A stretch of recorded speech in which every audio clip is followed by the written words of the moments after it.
let us open with prayer. Heavenly Father, we thank and praise you that you have blessed us with giving us your Son, and through him giving us grace and forgiveness. Help us, Lord, as we study the history of his family, that you would allow us to see your hand at work, your providential care, and your eternal faithfulness and love for us. In Jesus' name, amen. Okay, so as I mentioned during church, we are going to do a abbreviated study on the book of Ruth. And so I am going to try to run us through a chapter a week. But if we have to spend more time, fine, whatever. But that's what we're going to try for at least. And so we're going to start off like we do with most of our Bible books, the who, what, when, where, and why of Ruth. Okay, so who is Ruth about?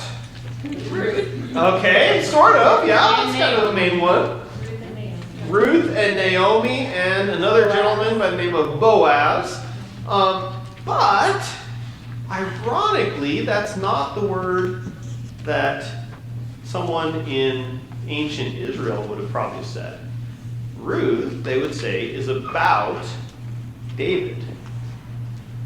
Because David is the line and the reason and the purpose for the book being written, which in turn, for us as New Testament Christians, knowing the ultimate end of the Davidic line, we would then say Ruth is really about Jesus. Yeah, okay, so Ruth is really, in its fullest sense, a story that points us to Jesus. Who, though, it's... in terms of the author, though, is a little more complicated. The author is not mentioned in the text. The author is not mentioned elsewhere in the Bible. The earliest potential author that we have is mentioned by the Jewish Talmud, which is not a current source for this book. It would have been, hundreds, not 1,000, but close to 1,000 years after it's written. So the Talmud's probably not the best place to truly get the answer, but the author they give is the prophet Samuel. Okay? That's problematic, though, because some of the line and some of the kind of intentions of its writing appear to have been kind of after his death. He could potentially have written it, but it's the context, the way it's written, the why it's written, seems to really be after his death. Most modern scholars will say it was most likely written by someone that was of the kind of more wisdom school. So someone along the lines of Solomon. Probably not Solomon himself, although that's probably a better answer than Samuel, in my opinion. But at least someone that would have been around during the end of David's reign. Naomi? You think Naomi wrote it? Probably not. Yeah. And so, honestly, since we have no real names, my own Pastor Luke opinion is I actually find the wonderful irony of Solomon writing it while he's still a child in his father's house.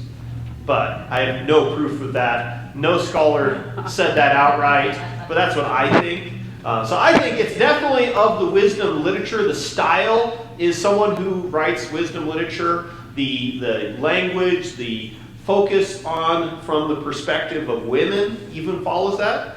What is one of the women-focused books that Solomon wrote? Song of Solomon, yeah. And so we have a lot of things, in my opinion, that could point us in that. But again, we have no biblical answer to who the actual author is. Yeah. Were things like this part of an oral tradition though before they were written down?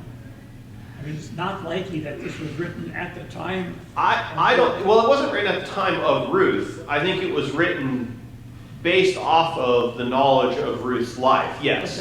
But the thing we have now, though, I think was composed as a written work with the intention of being spoken.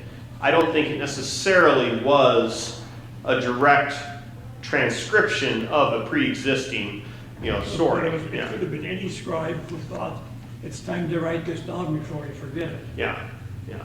So how long would that have been? How long between the time that Ruth lived and the time that her story was written down? So most people think that the story of Ruth took place around 1200 to 11, because it's reverse numbering, right? From 1200 to 1100 BC. Okay? My Bible says 1000. David's reign, though, which would be when it was written, was 110 to 970, so about 1,000. So you're talking about within 100 years, possibly less, possibly more, of the actual living Ruth, her actual story. I'm going to laugh if you get to heaven and God's like, oh Oh, it's totally Samuel. Yeah, I totally had him write it. Yeah, I know. no. I think I like to believe someone That it was Naomi. Naomi or Ruth wrote it. And Yeah, the historical details and knowledge of women from that time would be very difficult to make that claim. This is not just your average narrative. This is written in very high quality grammar and Hebrew. This is not just a willy-nilly folk tale. Like, this is very carefully constructed, very carefully worded. The way it's put together is, that's why I say most people even attribute it to more of the Magi class of people, like the very well-educated wisdom literature people. So yeah, this is like the grammar and the methodology of writing is more comparable to like what Moses wrote for the Pentateuch than it is to most other Hebrew works. And Moses was so well educated that he even had the whole education of Egypt under his belt. Like so like this is not a potentially difficult. Does that mean that's not possible? No, it just means it's very likely. Yeah. Okay, so the who. What about the what? What is the book of Ruth about? It's about Ruth. It's about Ruth, yeah.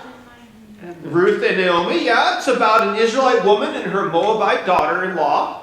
And I would argue the what comes through in the fact that the whole story is divinely orchestrated. It's God's divine providence working through human and divine faithfulness. That word faithfulness, or more akin to what the Hebrew would say, the loving kindness, that becomes a highlight throughout the story as well. So I think the what is to also illustrate that loving, steadfast, covenantal kindness and faithfulness. Okay? And then on top of all that, the what, I would still say, also reveals the Davidic kingship and the Messiah. Okay, so the what is, yes, it's about the women, but it's really about God and His plans. Okay, the when we talked about a little bit. This actual story takes place during the course of about 11 years, because you got a 10-year window at the beginning of the chapter 1, and then kind of the remaining chapters about a year. And so the actual narrative's about an 11-year window during the time of the judges. So this is before King Saul. This is during the time of the judges. It would have been towards the later time of the judges. As I said, most people put it between roughly 1100 and 1200 BC. So about 1200 to 1100 years before Christ.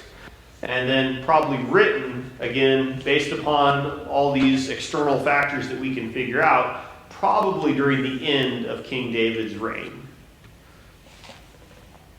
Okay? Can't you tell exactly because of that first verse? It says, in the days when the judges ruled and there was a famine. Well, Problem is the judges ruled from 1400 to 1000 BC. So that's 400 years that the judges ruled. Where the famines come. Yeah, famines came and went based upon, well, to be fair, the people's faithfulness during the time. They were common. Yeah. The reason they put it at 11 to 12 is because there's kind of 3 main episodes mentioned in Judges about famines and what they would have been and who would have been in power and who wouldn't have been in power. And this kind of fits this time frame, the 11 to 12, kind of best. But again, it's still we're talking about a 100-year range. You just don't know. It's just during the time of the Judges is all we know. Yeah. Okay, where? There are 2 locations named, but there is one location that's the primary location of the story. So where is it primarily taking place? In Bethlehem. Yeah. Yeah, Bethlehem. They do go to the land of Moab at the beginning, but that's in terms of the narrative, a relatively abbreviated portion. The focus of the story is in Bethlehem. Okay? Now why? Why, we kind of mentioned a little bit, why do you think this story exists? Why is it in the Bible? What's the purpose for it being here? So that you can see that even bad people can change. Even bad people can change? I guess a little bit. I don't know that Naomi or Ruth are ever illustrated as bad people in the story, though. The type of people that Ruth originally was. Oh, okay, yes. To show God's faithfulness even to the non-Israelite nations, yes. In fact, if you think of this as potentially a political work into King David's reign, there's a little bit of kind of subtle justification of David's own people that he had put in power. He's got a lot of non-Israelite people working in his army. Remember, the whole issue with Bathsheba? Who was her original husband? The Hittite. He wasn't even an Israelite. So there's a little bit of perhaps political undertones in here of justifying things within David's reign, and they do so by showing a Moabite woman who was faithful and followed God. Right? Mm-hmm. Not only was faithful and followed God, but abandoned her own people to do so. Yeah. I think it's to show the line of Jesus, because every book in the Bible is supposed to point towards Jesus. Yeah. So I think that's one of the main reasons they to show the line of Jesus. I would even say to show God's providence, His working in the scenes, to arrive at that selection of David's kingship, right? It shows how God can use anyone, anywhere, anytime. Yeah. This is very much one of those books where God is kind of the unseen actor, right? There's no miraculous crossing of the Red Sea. There's no, feeding of the 5,000. This is just God working through everyday people in everyday life on everyday situations. Yeah. So maybe that's what it's here to teach us. Yeah. That that's how God works. I think so, yeah. Go ahead. Well, that's kind of like Esther that we study. I mean, they were definitely common people, and then look. Esther as well is a similar thing. God working through everything, and even more unique with Esther, God's name is literally not in the entire book, right? Mm-hmm. And yet you can't read the book and not see God at work. Right. Yeah. Like it's so blatant, right? So in all of that, you could even argue the why is to show God's faithfulness, or that wonderfully beautiful Hebrew word that we usually translate as steadfast love, chesed. Okay, to show chesed, to show God's chesed through the chesed of His people. Yeah. Okay, any other questions before we dive into chapter 1? All right, let's go. In the days when the judges ruled, there was a famine in the land. And a man of Bethlehem in Judah went to sojourn in the country of Moab, he and his wife and his 2 sons. The name of the man was Elimelech, and the name of his wife Naomi, and the names of his 2 sons were Mahlon and Chilion. They were Ephraites from Bethlehem in Judah. They went into the country of Moab and remained there. But Elimelech, the husband of Naomi, died, and she was left with her 2 sons. These took Moabite wives. The name of one was Orpah, and the name of the other Ruth. They lived there about 10 years.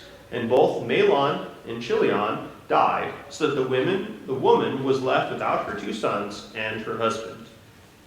Then she arose with her daughters-in-law to return from the country of Moab, for she had heard in the fields of Moab that the Lord had visited his people and given them food. So she set out from the place where she was with her 2 daughters-in-law, and they went on the way to return to the land of Judah. But Naomi said to her 2 daughters-in-law, "Go, return each of you to your mother's house. May the Lord deal kindly with you as you have dealt with the dead and with me. The Lord grant that you may find rest, each of you, in the house of her husband." Then she kissed them, and they lifted up their voices and wept. And they said to her, "No, we will return with you to your people." But Naomi said, "Turn back, my daughters. Why will you go with me? Have I yet sons in my womb, that they may become your husbands? Turn back, my daughters, go your way, for I am too old to have a husband. If I should say I have hope, even if I should have a husband this night and should bear sons, would you therefore wait till they were grown? Would you therefore refrain from marrying? No, my daughters, for it is exceedingly bitter to me for your sake that the hand of the Lord has gone out against me." Then they lifted up their voices and wept again. And Orpah kissed her mother-in-law, but Ruth clung to her. And she said, "See, your sister-in-law has gone back to her people and to her gods. Return to your sister-in-law." But Ruth said, "Do not urge me to leave you or to return from following you. For where you go, I will go, and where you lodge, I will lodge. Your people shall be my people, and your God, my God. Where you die, I will die, and there will I be buried. May the Lord do to me me more, and also if anything but death parts me from you." And when Naomi saw that she was determined to go with her, she said no more. So the 2 of them went on until they came to Bethlehem. And when they came to Bethlehem, the whole town was stirred because of them. And the woman said, the women said, "Is this Naomi?" She said to them, "Do not call me Naomi, call me Mara, for the Almighty has dealt very bitterly with me. I went away full, and the Lord has brought me back empty. Why call me Naomi when the Lord has testified against me, and the Almighty has brought calamity upon me?" So Naomi returned, and Ruth, the Moabite, her daughter-in-law, with her, who returned from the country of Moab, and they came to Bethlehem at the beginning of the barley harvest. Okay. Questions or thoughts right from the get-go? Yeah. On end of verse 2, of course, maybe you're going to address, but I don't know if Ephrathites means they're from Ephraim, that tribe of So Israel. they're not Ephraim in the sense of the tribe. They're Ephrathites from essentially the region around Bethlehem. Okay. So that's why we say, "You, O Bethlehem Ephrathah," although least among the towns of Judah, that whole Oh, thing. that's right. It's So like a now, state or a county or Yeah, I something? think of it as a county more. Yeah, yeah, of course, that makes Yeah. sense. They're from the tribe of Judah, which Jesus yeah. was. Kind of like Caesarea. There's several Caesareas in the Bible: Caesarea Maritime, etc. And so they kind of have to delineate. Bethlehem, though, I'm not sure how many other Bethlehems that I've heard of in the Bible, but you'll often hear it combined with that. Yeah. Isn't there a place called Bethel? Is that, Well, Bethel is different, though. that's a different word or Yeah, something? yeah. Bethlehem means house of bread. Bethel means God's house. God. House of God. Yeah, Okay. yeah. I think Ruth and her sister really must have loved Naomi. Yeah, To yeah. give up everything, or maybe they saw her faith and her walk with God and want to follow her.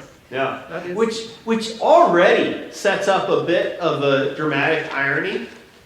What is the most typical of narrative relationships between mothers and daughters-in-law? Right. Instant response. In other words, that's not the typical good, wholesome relationship. Usually there's a little bit of competitiveness there, right? Not saying that's universally true, but stereotypically, especially in narrative, mothers-in-law and daughters-in-law don't get along. But we're immediately showing right from the get-go, there's a difference here. These women stay with her. And notice what what Naomi even says. She tells them, "Go back, not to your father's house." What does she say? Go take another husband. No, what does she say? Where are they supposed to go? To the mother's house.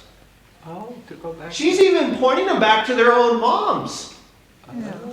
Well, And yet they're following her. Were Moabites different than the Israelites? So women were the heads of the matriarchal society? No. In fact, most of the biblical narrative about Moabites is beware of the women because they'll lead you astray. Well, yeah, I'm aware.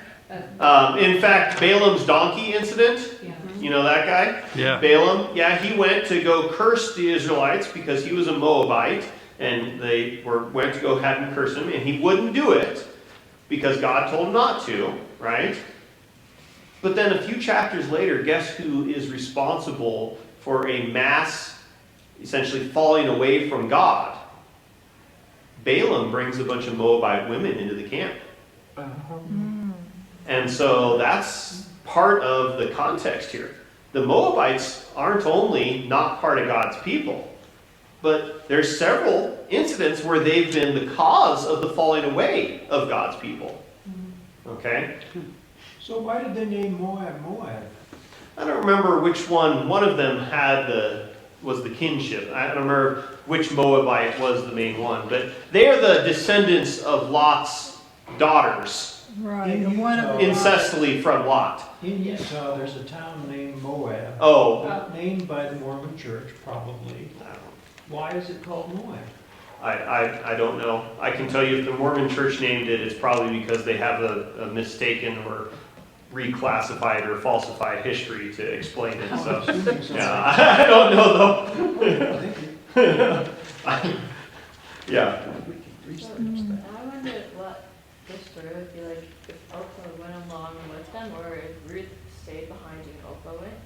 Yeah. Like, would it have been the same, just a different person. Yeah. or would it be like completely different in a sense where they don't meet? Because Orpha was gonna go along at first and then changed her mind. And you know what's really interesting too is when you get to the point of the kinsman redeemer later in the story, there ends up being two kinsman redeemers, one of which denies his right and gives it to Boaz. Yeah. And yet there were two people here. Yeah.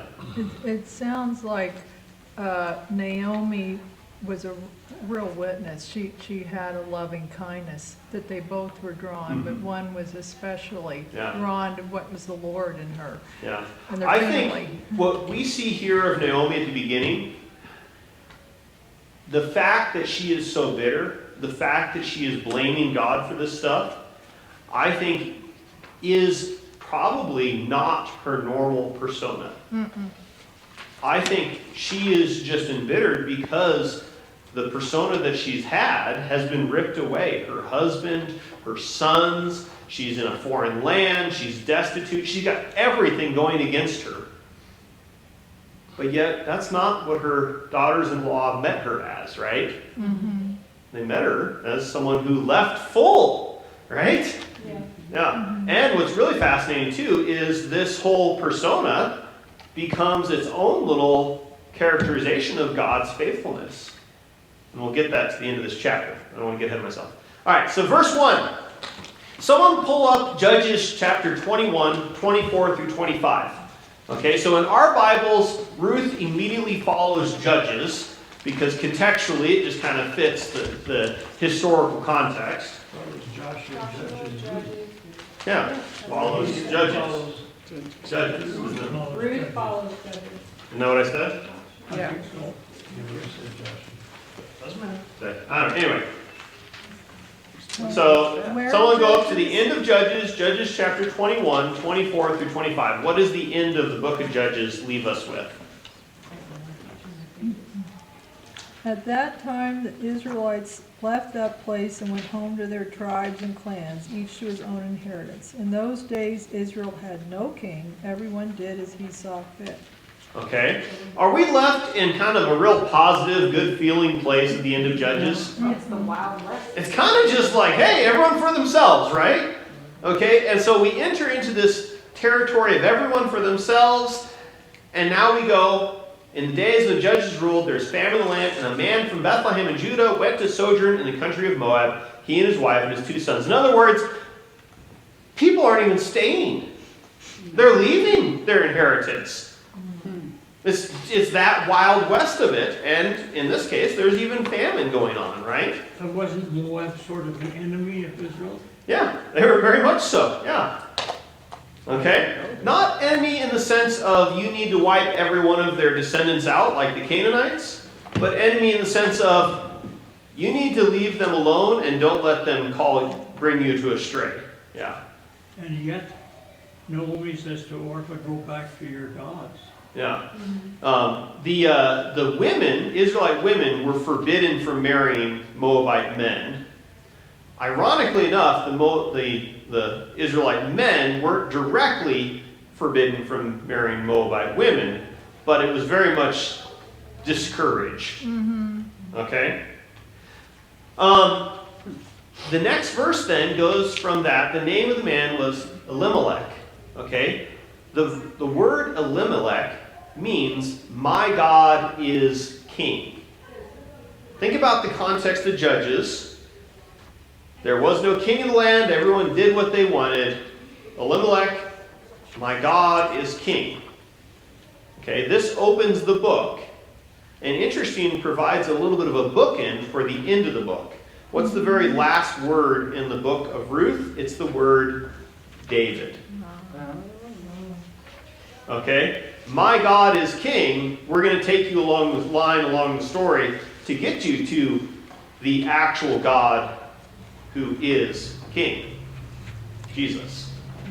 Right? The line of David. He's a God and king. Yeah.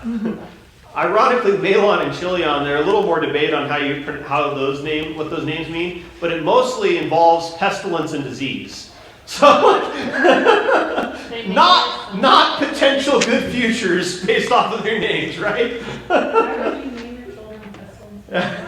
I was thinking they went to Moab for economical reasons, right? It happened. Yeah, They were that's right. born, they happen to have that. Yeah. But as I said, those names are a little more debated on what they actually mean.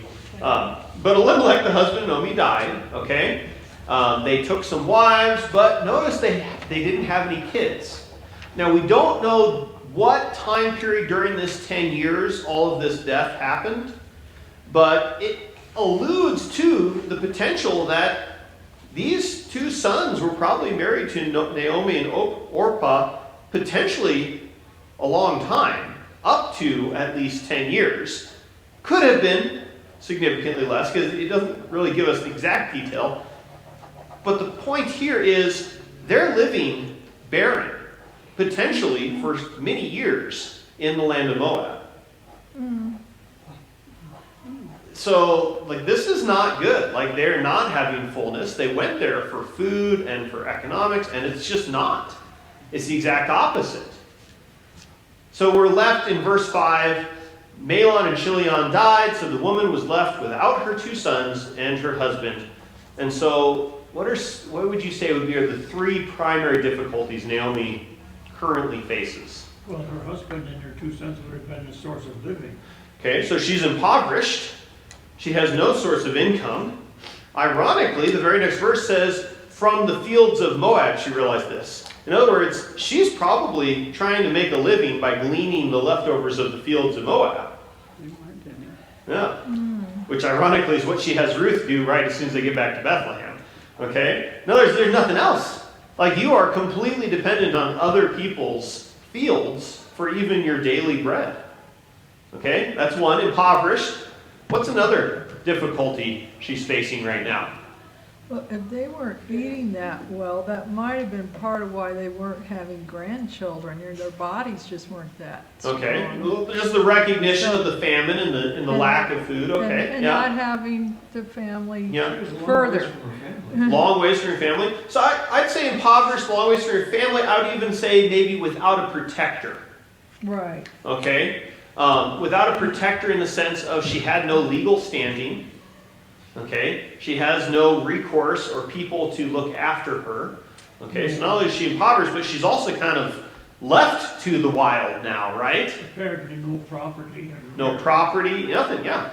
And then on top of all of that, she's an Israelite over in Moab. Yeah. right? Yeah. So she's not even in her own country. She's a foreigner in a foreign land. Okay? All right. So we go then to verse 6.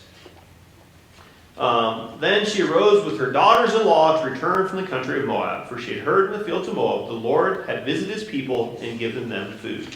What's the contrast for setting up? Well, there was food there. Returning. Yeah, returning and provision and food and the Lord being with them. Right? Yeah. Okay? We already talked about the mother-in-law, daughter-in-law relationship, but that's also focused on here, right? And then we go into, they set out, they're trying to, what do we do? She has this whole, go back to your mother's house, which is ironic because, the mother's house wouldn't have been the place of protection. In actuality, it would have been the place of, non-barrenness. Go back to the place where you actually had someone productive and able to help you with kids and sustain you. The mother's house kind of is akin to the place of family and children versus the father's house is the place of protection and kind of safety, right?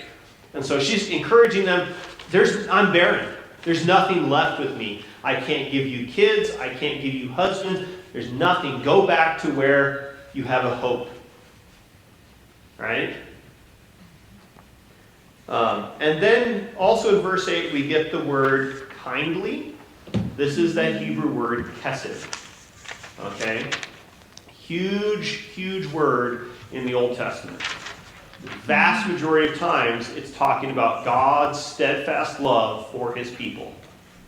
Okay, this is the covenantal love. This is the faithfulness, the fidelity, the huge, great, empowering.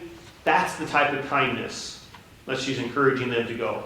She's asking that Yahweh, the Lord, deal kindly with them. Even though they're Moabites and not actually part of God's covenant, she's praying that he would give them that fidelity and love anyway. Make sense? Okay. And now we get, they have this debate back and forth. The Lord grant that maybe find rest, right? And turn back. There's kind of this 3 times of repetition. Like, stop. You guys, there's nothing left with me. Just go. You have better off on your own. There's nothing but impoverished destituteness if you follow me. But they stick with it. They stick with it. And she gives this just laughable scenario of, even if I should have a husband this night and we bear 2 sons, and are you going to then wait for the sons to grow up so that you can have a husband? What's the whole point of that discussion? Kind of pointless. Well, It's pointless, but it is demonstrating That's the point. yeah, the pointlessness is the point, yeah. As they Futility. say, they had the tradition where if your husband died, his brother would marry you if you had no children. Yeah. You get So in the Levitical code, that was the law, is that the brother would raise children for the sister-in-law. Okay? If they had children yet, he would take them in. If they didn't have children yet, he would do the act and father them himself.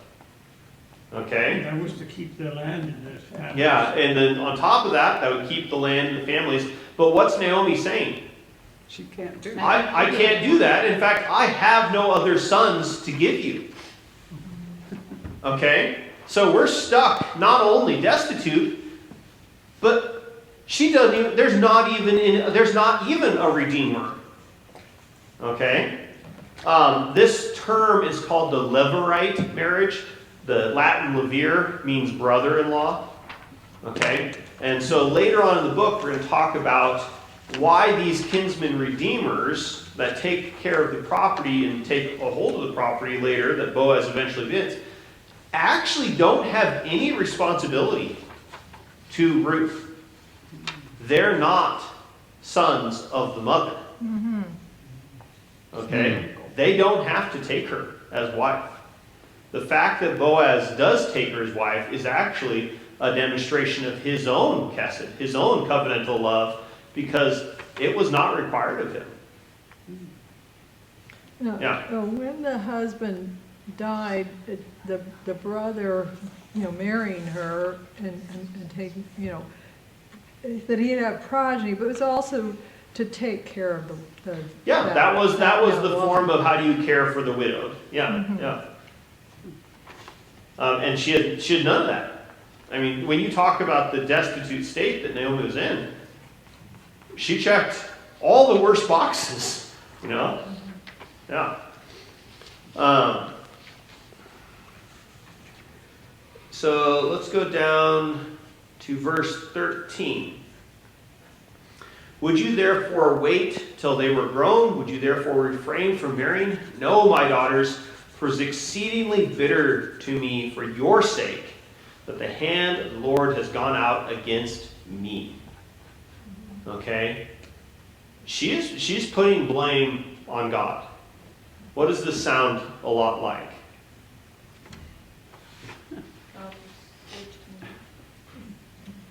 Who other famous person in the Bible talks a lot about putting the blame in God's hands? Job's friends. Well, Job specifically. Did he? Yeah.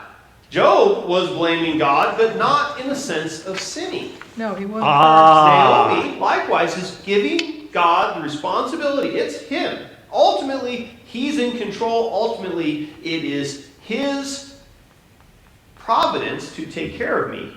And I don't see the faithfulness right now. I always took it kind of as Yeah. she recognized that they left and they shouldn't have, and so it's almost as if they're being punished for leaving and marrying them. You could say that could be in the background, but she doesn't say that. Mhm. She does not put the blame on herself. She puts the blame on God, yeah. The one Which, I think ironically, of- is also very similar to Job.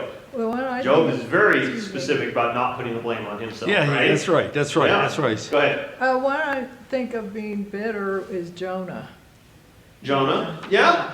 Jonah definitely doesn't have quite the redemption arc, though, that, that Job or Naomi have. He's just mad that the hellfire and brimstone did. Yeah, Jonah, we're left with Jonah still pretty darn bitter. Like, just kind of close scene, walk away, and let him stew, right? That's where we're left with Jonah. Yeah. Ironically, though, this idea of blaming God also follows the wisdom literature side of things. Right? The which? The The wisdom, wisdom literature literature. side of things. Yeah. Look at, for example, the book of, I want to say Ezekiel, but Ecclesiastes. There we go. Book of Ecclesiastes. Where does Ecclesiastes leave it? Everything is vanity. Everything is vanity. If you All don't that's know. all that's good is you accept your lot in life and you give God praise. Do what you can and give God praise, because none of it matters. It's all chasing after the wind. Right? For those who don't know the Lord. Yeah. Yes. Well, and that's the other key, right? Is that all you have is to follow God's command. You know, it occurred to me now when we talking about Job. Actually, okay, Job was thinking, "Oh God, why'd you do that?" But Job's friends blamed Job. Mm-hmm. Now, you know, there's all this philosophy going on in the book of Job, and does God ever answer them? No. Not how they want. Where it. were That's you it. when I said, "Let there be Yeah. light"? When the stars and the angels shouted for joy? When I told the proud waves, "So far and over"? That's how God answered. You know the other parallel between Job and Ruth? They're both waiting for the Redeemer, Aha! right? I know that my Redeemer lives, Job says. My favorite Bobby verse. Yeah. Naomi isn't even there yet. She doesn't even realize the potential for a Redeemer until after it's already put in front of her. Right? She thinks there's nothing. She thinks she has no Redeemer. She literally considers herself to be bottom of the pit, to the point that she would rather change her name from Pleasant to Bitter. Naomi means pleasant. Mara means bitter. You know, this is so much like Abraham and Sarah, where no possibility of having children, and that's what she was, and yet God can do the impossible. I'm pulling this off of memory, but I believe this is the case. I believe it was 10 years after the first promise before they got any additional recognition of the promise by God for Abraham and Sarah. 10 And that years. was that was the point where Sarah took matters into her own hands. Oh, yes. Yeah. Ugh. Which is 10 years right here, too. So, Don't we do that a lot today too? We blame God because such and such happened. yeah, blame God. And then the difference, though, with all of this is she does leave it in God's hands, in a sense, and nowhere in here does she show any indication of still not trusting in God's faithfulness. She's embittered. She's in agony. David's, a lot of his psalms show him in bitter and agony, and yet, like Job, they're going to leave it in God's hands. I know that my Redeemer lives, right? And here, we get later, Naomi says of Boaz, he won't let the matter rest till he accomplishes it today, right? Yeah. Okay? Later on, she acknowledges, Naomi does, that Boaz is a near kinsman. Yeah. Don't you suppose she knew that already?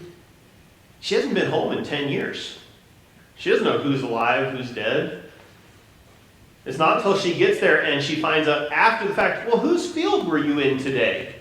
Oh, well, he was kind to me. He did this. And then the light turns on, and then she's like, oh, yes, you go back to that same field. And oh, by the way, we're going to do a little maneuvering here after she finds that out, right?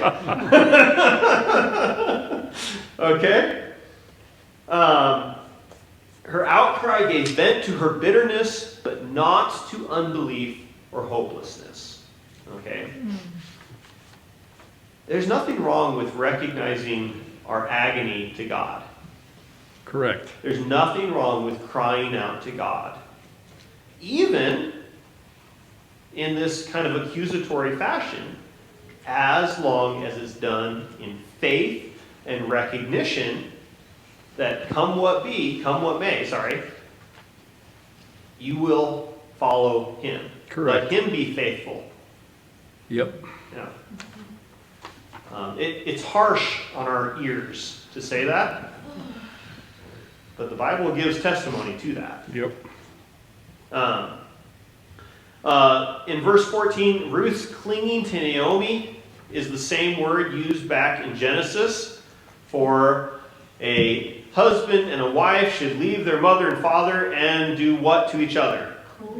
Yeah, cling to each other. It's the same thing. So in a sense, Ruth, by clinging to Naomi, is essentially acting as a son to Naomi. Or not a son, a husband. Sorry, I'm going to say a husband to Naomi, in a sense. Not in some weird way, but like in a sense of she is taking up this role of protectorate for Naomi. She's going to provide for Naomi. She's going to care for her. Right? She will cling to her, which is exactly what happens later, right? Let's see. Bitter, commenced to be lifted up. Ruth clung to her. Verse 15. Okay. And she said, see, your sister-in-law has gone back to her people and to her gods. Return after your sister-in-law. And so, Faith, this is where we get the kind of the last idea of where Orpah probably is, right? Is God still the one who's called her and made her and done all this stuff? Yes. But what does she not do? She doesn't follow. She doesn't follow. She goes back to her people and to her gods.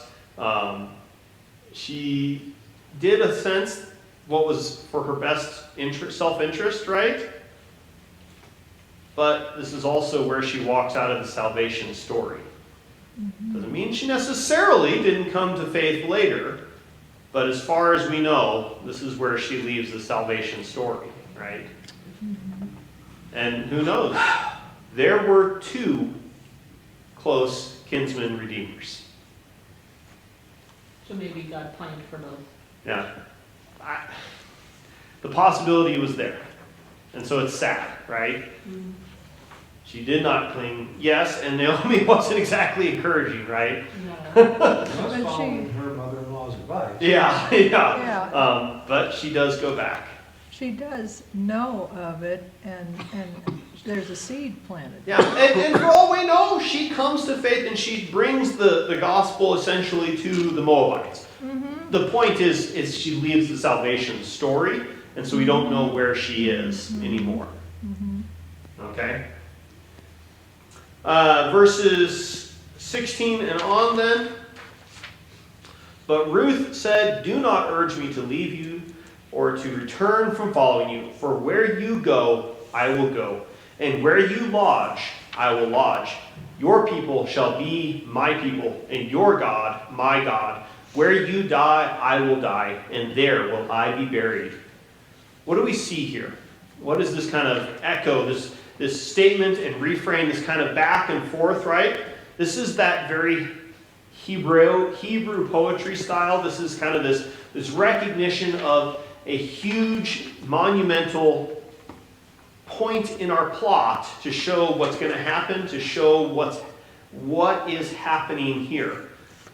And it is centered, kind of like I talked about in our sermon today, it's a chiasm. It's centered around your people shall be my people, and your God, my God.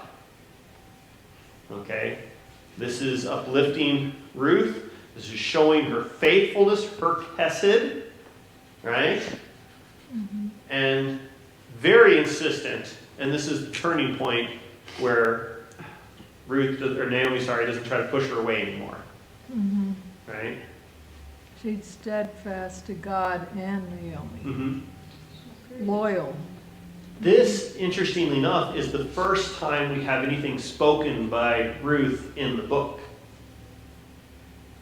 Okay? What's really interesting, in a lot of Hebrew works, the first time a character speaks within a narrative work is normally them showing their character and persona and personality for the rest of the work.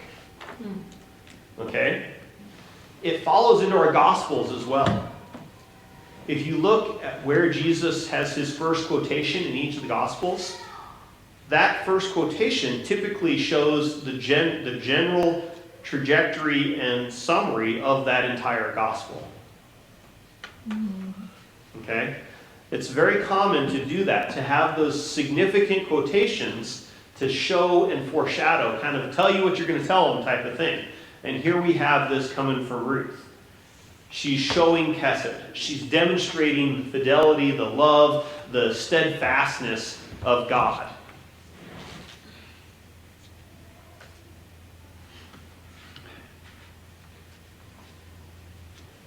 Okay, so the answer to that question I had, what do we learn about Ruth's personality and character, her fidelity, her chesed, her faith, all of that stuff? She's stubborn. Her stubbornness. Yeah. Covenantal steadfastness, not stubbornness, right? Determined. Next verse. Perseverance, yes.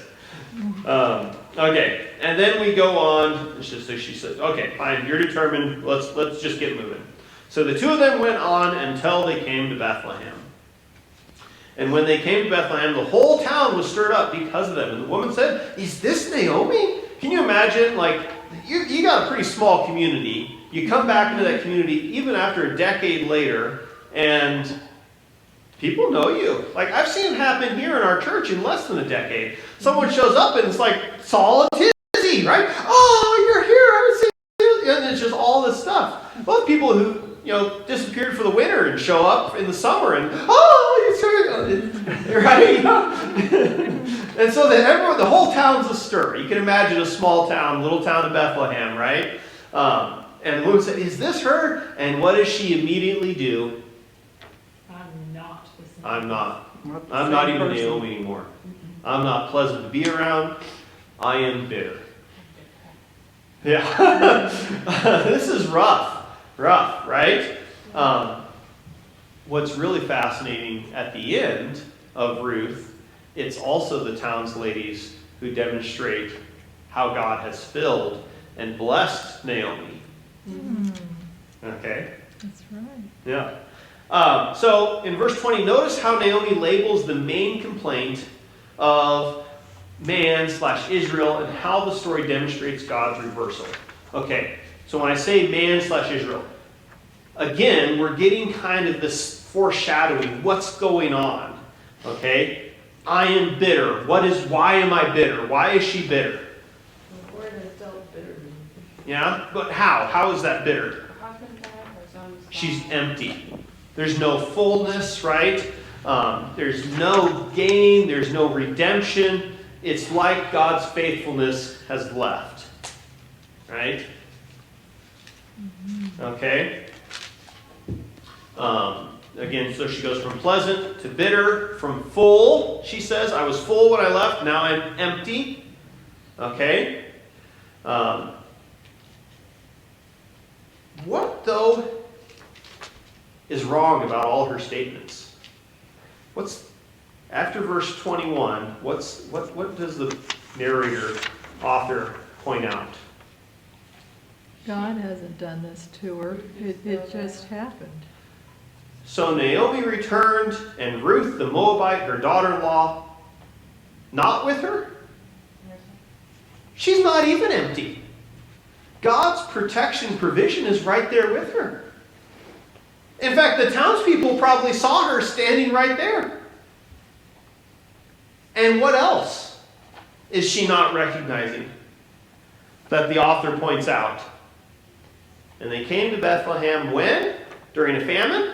No, the barley harvest. In the beginning of the barley harvest. There's a food of plenty. In fact, even the thing that drew her back was the fact that God had given food to the people. Naomi doesn't see it though. God's already, like the foreshadowing of protection and fullness and providence is all right there, staring her in the face. And she's too bitter to see it. And then she has really good friends and the community of faith. Yeah, which is they're all really astir. They're just, wow, here she is. You know, and think about that though. Despite Naomi's bitter attitude, what does the author immediately demonstrate and foreshadow about God's providential care? She's not alone, right? She is. Ruth was with her. It's harvest time. There's food aplenty right now. But because you've got this contrast between Naomi and reality, right? Mm-hmm. What is the author trying to teach us, the reader?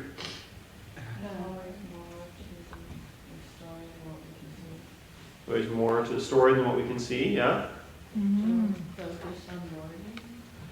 Okay, yeah, don't recognize that even in your bitterness, the thing that's going to help you out of it's probably already standing right next to you. Right. Right? God is operating. Yeah. How many times have we in life had a horrible, horrible situation, and yet inevitably the thing that closes that situation was there all along?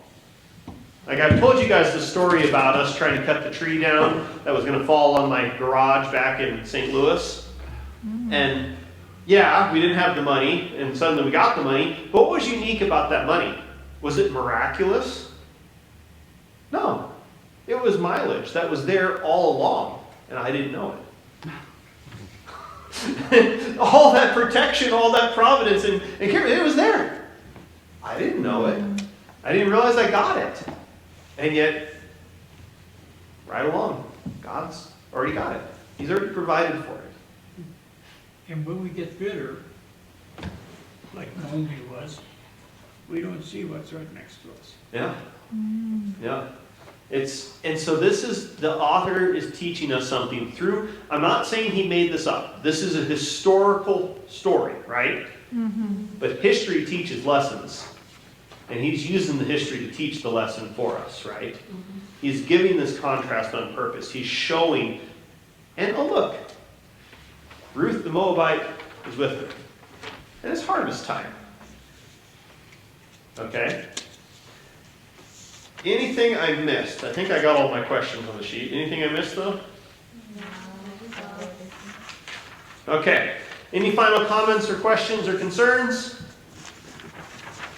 I'm just thinking of where you mentioned David kind of talking like that, but then you go, but be strong and courageous, you know, and he will again strengthen your heart. Yeah. And so that's in anything that can happen to us. The Lord is still with you. Yeah, yeah. The God is faithful. Yeah. Good. Another way of very faithful is to find a healthy peace and peace, but Yeah, that's always been something that I'm just so confused by. They immediately arrive in Bethlehem, and without any family, without any inheritance, they've got a place to stay. Yeah. And it's a comfortable enough place that Ruth can leave Naomi in it while she goes and works in a field. yeah.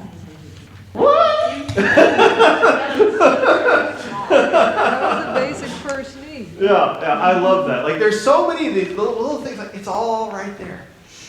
It's all God's got Where you. did they get that house from? It never says. We don't know. It's just hey, they've got a place to stay. Like, Maybe it was a stable. Yeah, maybe there's a stable. I don't. It'll fit a little wonderful coincidence and foreshadowing there. That would be And there's a hilarious. strong thing of hope, even though there's been a lot that's kind of desultory. Right, the last sentence, and they came to Bethlehem at the beginning of the barley harvest. Yeah.